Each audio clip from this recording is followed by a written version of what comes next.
Hello, lovely people. This is another dog park video because I don't think I can say everything that I want to say in a shorts format like I sometimes try to do. So I'm just letting Tizzy run around, play with her mates, enjoying a kind of cloudy British summer day. This is the Great British Summer.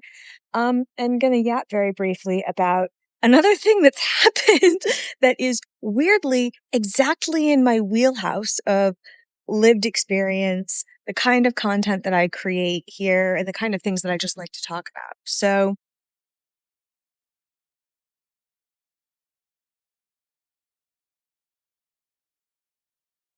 you might have seen the news that the Pentagon has significantly reduced the number of religious categorizations that it's going to recognize. This is really genuinely fascinating and interesting. Again, if you don't know some of my priors, I am a third generation military brat. I was raised in large part by the social structures of the military. I went to Department of Defense schools. I was born in a Department of Defense hospital. I was treated growing up on the military health system. Ooh, it's windy. I have a lot of nuanced opinions about the military, particularly its social infrastructure. Because while I'm very, very critical of a lot of military policy, a lot of military actions, I am absolutely adamant in my support for servicemen and women as individuals and the social structures that have been developed to support them and their families. They're deeply important to me. And religion is one of those things. Why does this matter? Well, in the context of a social contract, if you're going to sign up to live and potentially die for your nation state, it is reasonable for your nation state to extend you a variety of courtesies, including healthcare, including education opportunities, etc. But one of the considerations that is extended is the reality of American religious liberty. America does not have an official state religion yet. And because it doesn't have an official state religion, and because there is nominally a separation between church and state, because, at least as far as our branding goes, we are broadly accepting of all religious faiths and stripes. Again, I think it is reasonable to expect a degree of accommodation for people's individual religious beliefs and practices. I am myself not a person of faith anymore, but I was raised Mormon. I bring that up because that's very important to the point that I'm actually going to end up making in all of this, but stick with me. I am not a person of faith, but my family, my extended family, are people of faith. My in-laws are people of faith. And even though I am not a believer, I still casually refer to myself as Mormon because those are my people. That is a culture that raised me. I grew up with the traditions and the language, and just because I don't share the beliefs anymore doesn't mean that those are still not my people, right? I expend a great deal of effort and energy in my personal life to be highly, highly cognizant of and respectful of other people's, especially, of course, my own loved one, but other people's religious beliefs. If you are a person of sincere religious belief, the way that you move through the world matters to you deeply. Why does this matter for Pentagon categories? Depending on the faith that you subscribe to, most faiths have some combination of requirements about lifestyle, about worship, and also about how you handle the dead. And in some cases, in some faiths, if you don't meet those bars of behavior, of religious practice or observance, you could legitimately be compromising your cosmological safety. In the Christian framing of things, you could be compromising your eternal salvation. I'm defaulting to that because that is, a common one that I think a lot of my viewers would understand and recognize. And I say that to say that if you are a believer, that is a very, very serious thing to consider. You don't want to compromise your eternal salvation, right? Other people of other faiths take their practices just as seriously and have just as stringent requirements about what, foods they can or can't eat, what medical practices they may or may not be able to engage in. Again, what kind of worship practices they need to participate in.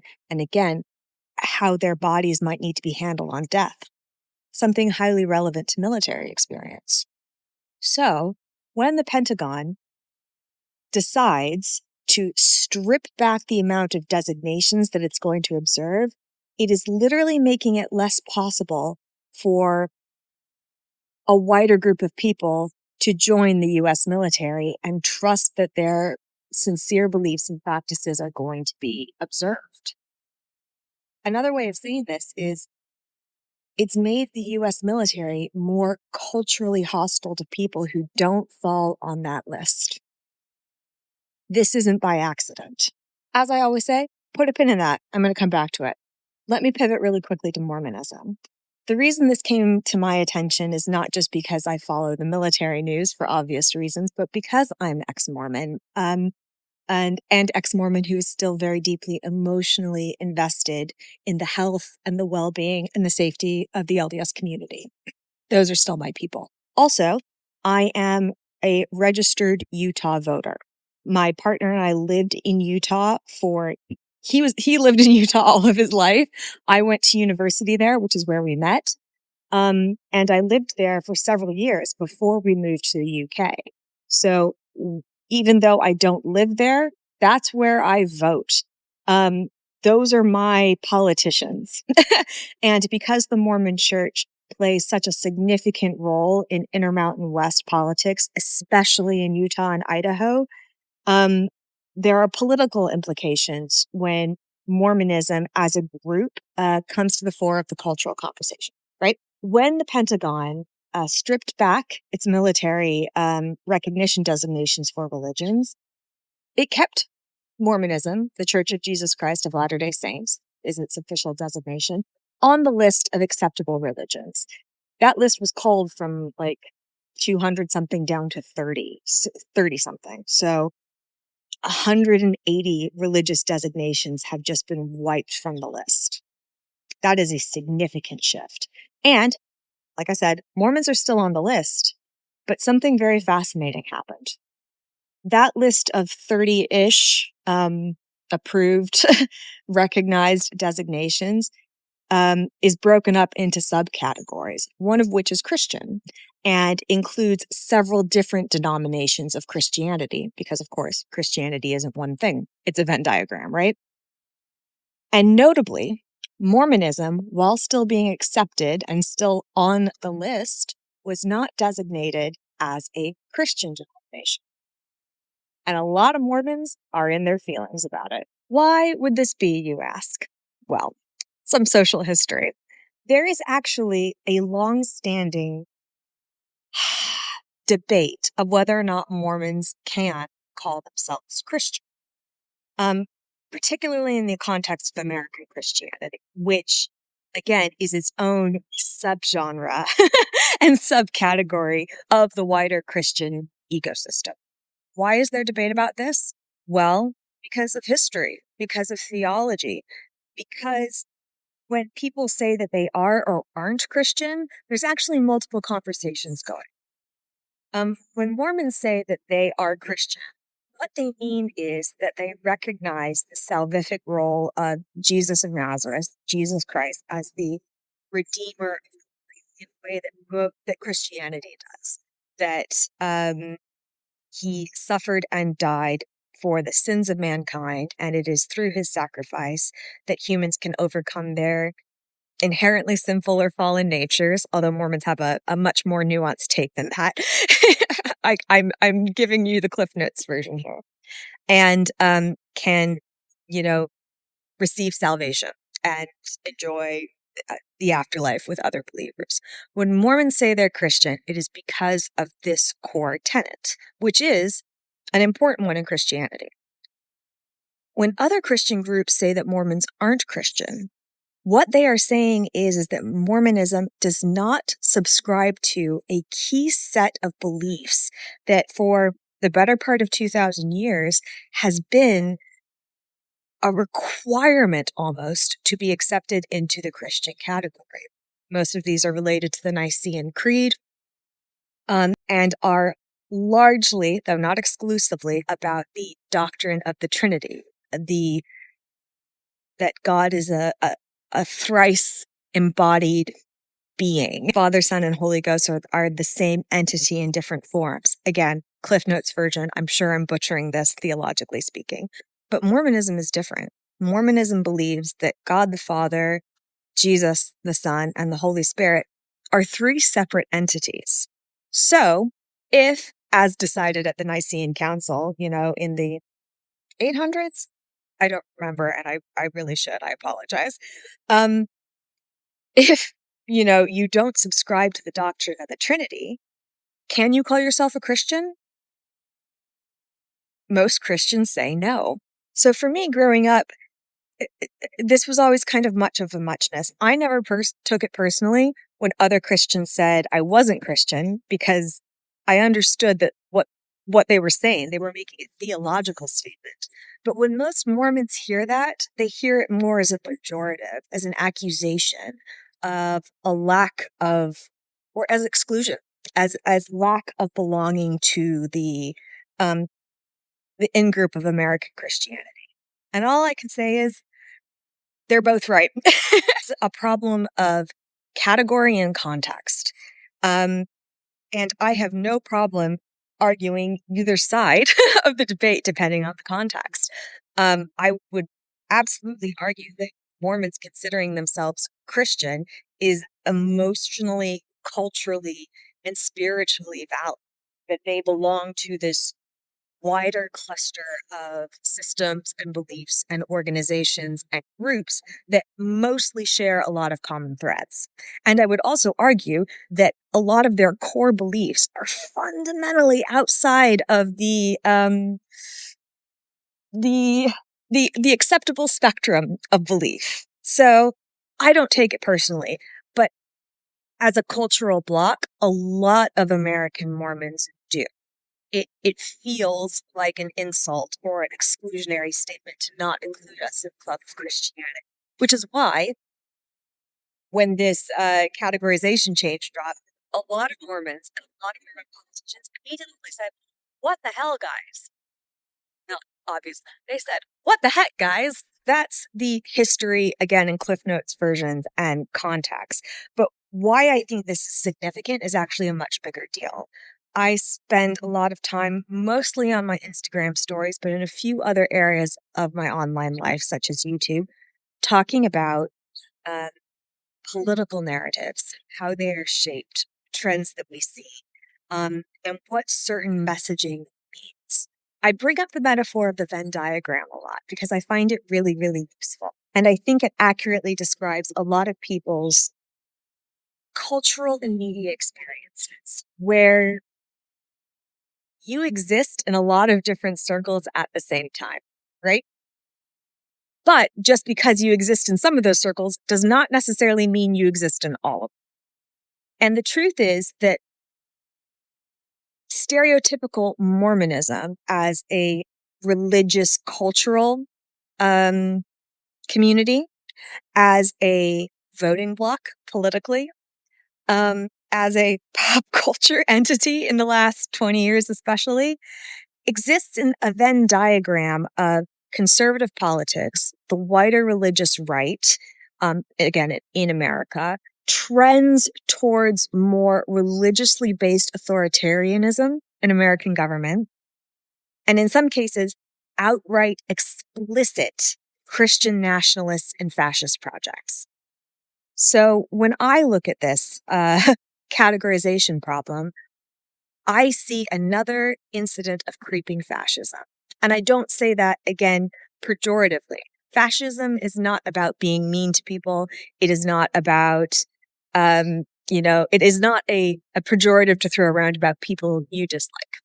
When I say fascism, I mean a particular set of political ideologies and ways of enacting your preferred policies.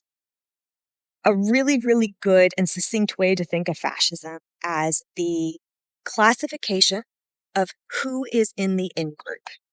The project of fascism is to identify the right sort of person.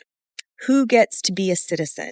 Who gets to be part of a racial class, a demographic class, a social class? Who gets to qualify as a citizen and why and on what basis?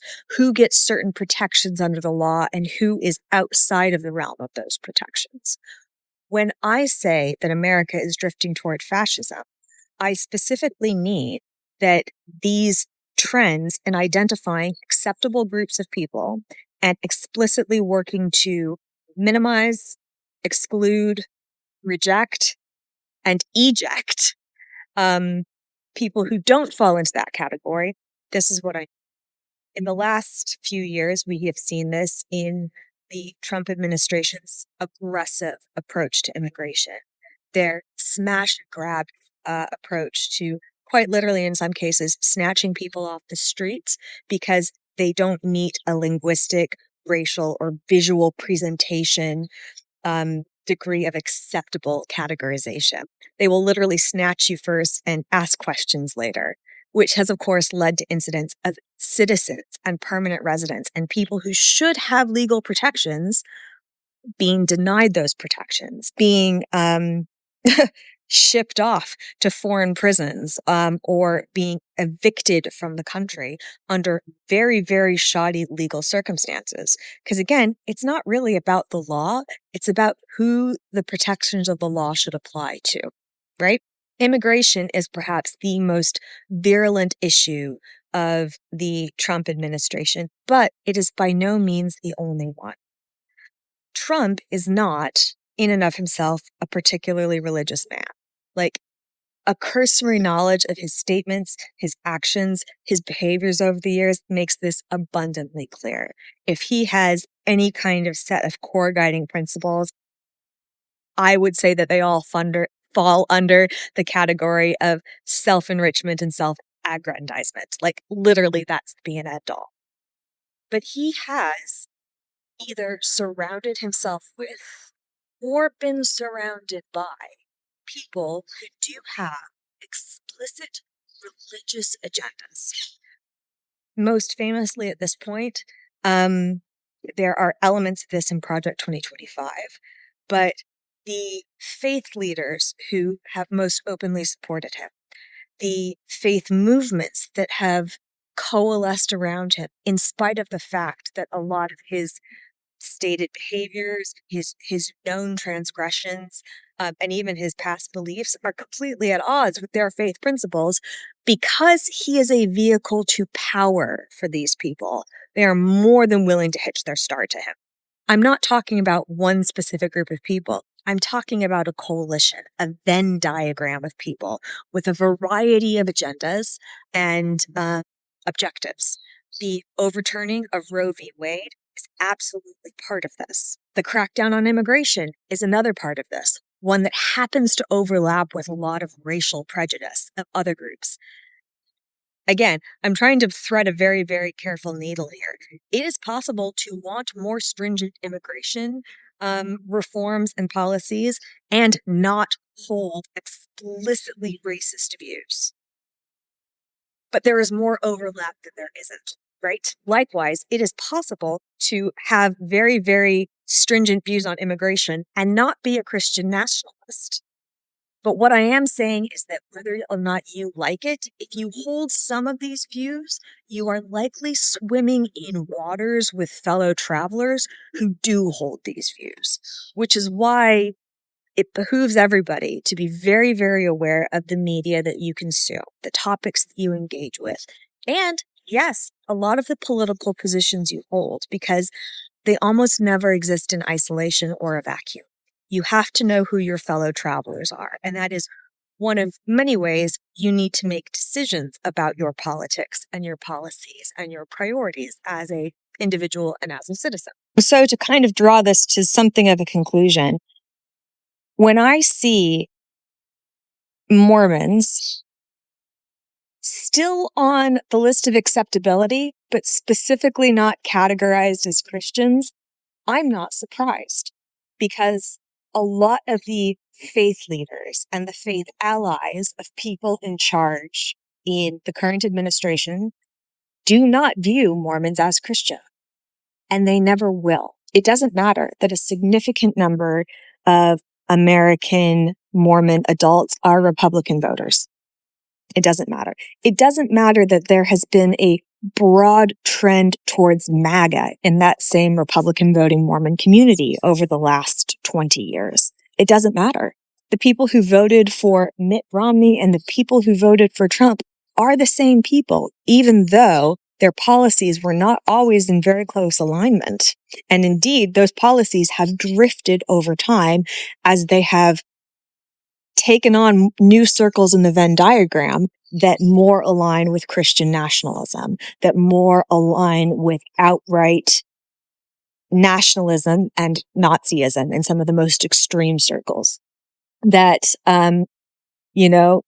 align with anti-modernism and any number of things. Again, just because you live in one circle doesn't mean you live in all of them. But I think that Mormons have once again made something of a category error. Because if the project of fascism is to identify the in-group and to take action over time to restrict and eject the out-group, the truth of the matter is that Mormons are not on the in-group list. For those who only care about Republican supremacy, yeah, they're fine. They're happy to take their votes and they're happy to take their community. But for the truly religious extreme, for the true ideologues, for the true Christian nationalists, Mormons are not and never will be considered Christian. Ever. And it doesn't matter how loyal they are to the party. It doesn't matter how much they agree with the policies. It doesn't matter how much they fall in line. Sooner or later, the noose of fascism always has to tighten. Always. Because, in my opinion, fascism is a project that is doomed to fail. It burns itself out, either militarily or culturally, and usually both. The problem is how many people it harms along the way before that burnout point is actually reached. Mormons are still on the list for now. They are still acceptable to the ruling party. But if at any point there comes a moment where the political noose has to be tightened further, the ring of acceptability has to be reduced to conserve resources or conserve power or to just eject people you don't like, at some point, I truly believe Mormons will find themselves on the outside.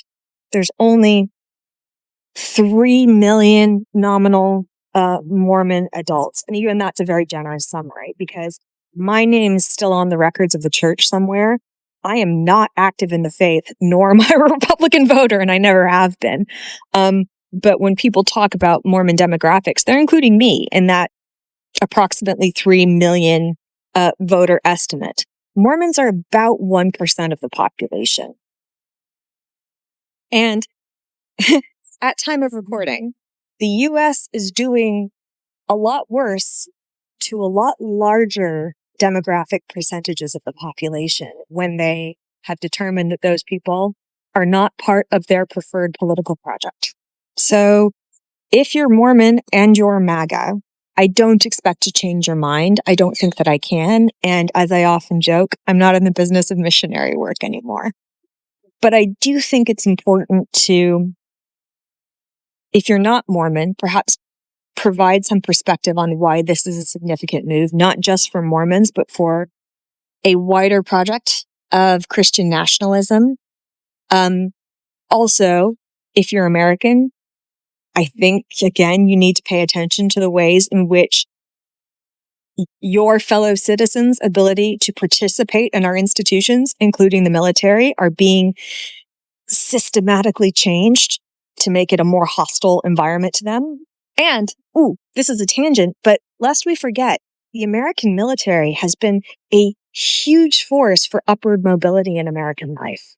Like, the mid-20th century creation of the middle class in so many ways was the direct result of American government policy decisions directed towards and to benefit returning troops from World War II. A huge amount of the upward mobility that most of us are descended from as Americans stems from military activity. Even today, The military can provide a genuine route to education for many people who could not otherwise afford it. Vocational training, education, careers, you name it. I have a lot of criticism of the US military system as well. Like, don't get me wrong, I don't think it is a wholly good or perfect system, but we need to be aware and cognizant of the very, very important role it has played in the cultural creation of American politics and society, not just the military power that it plays on the world stage. So if you're going to deny people access to that is a form of restricting the ability to participate in a shared society based on attributes and qualities that the ruling class deem less than desirable. And if you actually believe in the United States Constitution, if you actually believe in the protections of independence of thought and faith, you should care that the US is tightening the noose, tightening the ways it is acceptable to be a member of the United States military and making it harder for people who don't fit that category to join. You should be worried about that. If you are not American, I think it's important to highlight this as another of many examples of a specific kind of creeping authoritarianism, nationalism, and Christian nationalism specifically that's happening in the United States. This is not an isolated incident. It is part of a recurring pattern. And finally, if you're at all political, if you are at all worried about broader political trends in Western democracies, again, this is another one to watch. If you support the trend towards religious extremism, I'm probably not going to dissuade you. But you need to go into this very, very clear-eyed about who your fellow travelers are, because I guarantee you that you exist in a Venn diagram, not a perfect circle. And while you might overlap on some things, you don't overlap on everything. And you need to determine for yourself whether those outliers are deal breakers for your alliance or allyship or not. If you don't agree with the trend towards fascism, hi, welcome, comrade. But you need to be aware, again, I think, of some of the fellow travelers, the wide range of movements that are all participating in this. The trend towards fascism, authoritarianism, Christian nationalism, and religious extremity is not one thing. It is a collection of isolated incidents that have long ago stopped being a collection of isolated incidents and are officially a pattern. So, yeah, thanks for hanging out with me for another unmakeupped, unscripted ramble from the dog park. I hope you found this interesting and ideally even informative in a new way. If you have any follow-up questions about any of the things that I've touched on, because again, this has been such a glancingly quick gallop through an absolute minefield of topics, but let me know. I think this is something I'd like to do more content on potentially, because as an American abroad, as an ex-Mormon, as a military brat, as an anti-fascist, this is such a unique collection of categories and traits and things all bundled together in an incident that really speaks to the things that I talk about, that I care about, and that intimately affect my life, the life of family members in real time who are active duty military, and my wider cultural, because even though I might not believe, I still care. And even if you don't believe, I want to make the case that you care too. So thanks for hanging out with me on a windy day. We'll even see if this audio works, but love you, kittens. Appreciate you. Bye. Hello, cadets. Editing C here. I'm just popping in to add some very, very crucial updates to this video. Since this all took place and since I filmed this earlier in the week, there were a couple of days of sturm and drang where one of my senators, Mike Lee, spent most of his time tweeting, because that's what he spends most of his time doing, angrily at the government, and I assume speaking to people behind closed doors to push back on this Pentagon change, and not to no effect. There was a second change that followed the first, and it's very funny. What has now happened is that a bunch of other denominations of Christianity have actually had the designation of Christianity also stripped from them, because I think the Pentagon realized, they were in thorny theological waters and there shouldn't be any role for the US government to play about this. It was, at the end of the day, politically, categorically, whatever, easier to take a categorization away from a bunch of other people than it was to include Mormons in that category, because they can't, for all of the reasons that I went into my video. And there's something instructive in that. What could have been a moment for one religious minority with a not inconsiderable degree of voice and power and pull on things like government service and military service, because there are a lot of LDS people who go into that, instead of standing up for the 180 other minorities that were stripped, they raised a fuss about not being considered Christian in the first place. And after all of this, at least on the military's paperwork, they still kind of aren't. They still aren't shown to be a category of Christian. But they're mollified enough that it was taken away from other people, so they think that they're in the in-group, when in fact they're not.